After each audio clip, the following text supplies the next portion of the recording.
Hey everyone, in today's video we are going over 3 ways that you can save big money every month on your budget that no one talks about.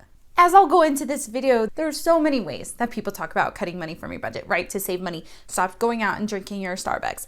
Stop going and entertaining yourself by going to the movies. And everyone talks about doing all these things that just reduce your quality of life and just make you more frustrated. And I'm sitting over here like, oh my goodness, you guys, you're missing out the biggest 3 things that you could be saving so much money on. But before we dive in, I'm Scarlett, the founder of ThirtyEight Investing, a website where I educate women on rental investing, overall investing in general for your financial future, and teaching you how I have done it, how I've been able to pay off tens of thousands of dollars just this year alone in student debt, so that I'm gonna be living debt-free, financially free within this next decade. And so with that in mind, in today's video, I'm going over a topic that was discussed in my absolute favorite book, Set for Life by Scott Trench.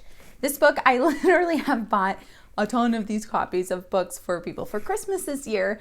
And I just think it is amazing for anyone in their 20s or 30s to get their life together, their financial life, and to really set up your life for living how you want to live. This book I highly recommend, but it has helped me significantly. So this idea of these 3 ways to save a ton of money on your monthly budget comes from this book. All right, now what's really important is to realize that this topic and what this book had talked about in regard to saving this money is a bit controversial. And the reason I say that is because a lot of people don't want to admit that this is probably one of the best ways to save money every month. And that's why we're starting with number 1, which is the hardest to accept. And this one is saving money on your housing. So we need to kind of step back a second and realize what's in your monthly budget. So of course, in your monthly budget, you have your housing expenses and your food and your gas and your bills. You have all these different things that you spend money on or that you're planning on spending money on. But when you look at your budget, what is the most expensive thing on your budget? Almost always your living expense, right? Your home mortgage or your rent. So then you think, okay, if so many people talk about how to save money and it relating to don't go buy your coffee every morning. Or again, as I said earlier, doing those small things, you have to start realizing the difference between your fixed expenses and your variable expenses. So fixed expenses would be like your housing expense, right? Your living expense. For that, every month you might have to pay $1,000, right? For your rent, let's say. So when people say, cut out all those extra expenses, you might think, okay, I need to go out, get coffee less, maybe 1 time a month. Or again, same thing. You may choose to stop going out to the bars and stop going out with friends and all these things that start reducing your quality of life. But what if you were to actually, instead of trying to save an extra $200 every month by cutting out all these small things out of your variable expenses, meaning the things that vary month by month, it's not exactly the same. What if you were to cut out from your fixed expenses? So what if your living expense was less? So with this in mind, okay, this first topic being cutting down on your housing.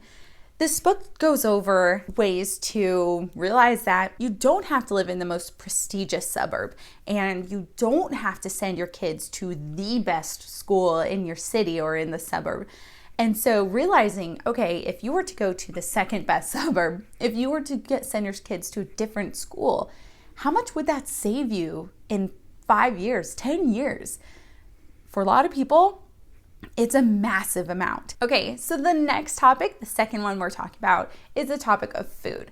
Now, talking about food, I know I've already mentioned it a little bit before, but food is incredibly expensive if you're someone who goes out to eat very frequently. And for me, this was the hardest to cut out of my life because I love going out to eat. It's just something that I enjoy doing. It really makes my heart happy. I know I have an emotional attachment to it. Okay, if you're someone who goes out to eat very frequently for lunches, for at work, or who goes out to eat very frequently for breakfast. And so this not only is something that helps you out significantly with your health. I am in the health profession, so I absolutely advocate for healthier choices.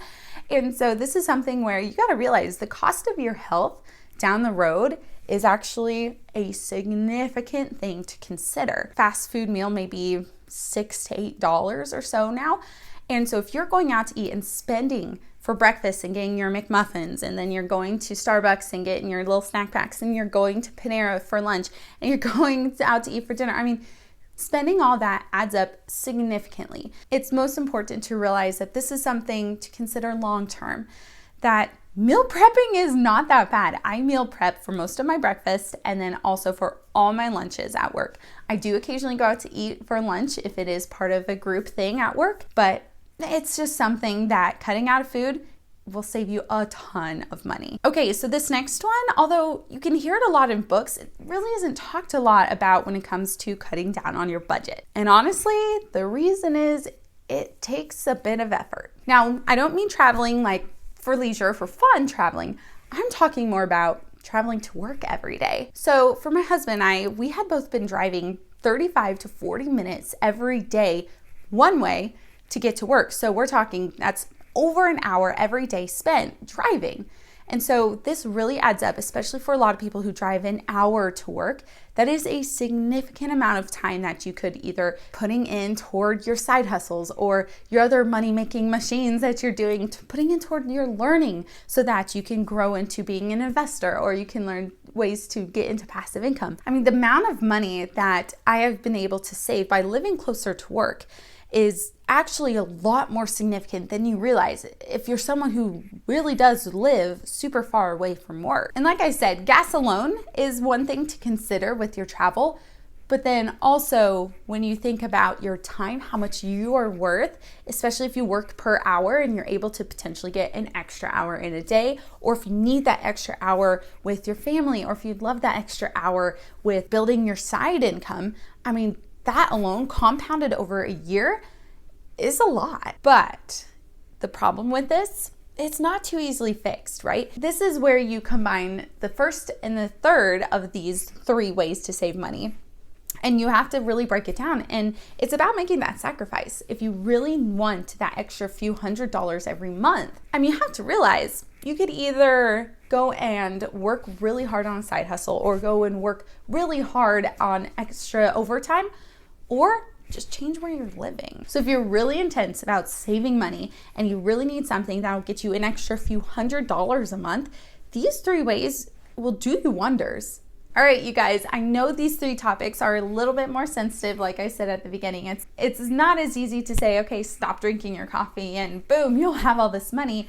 Doing something like this where you're changing more of your fixed expenses is a lot harder, but it saves you far more in the end. Be sure to go subscribe to my other playlists so that you can learn more about how to earn more money, save more money, and spend less so that you can finally achieve your financial goals.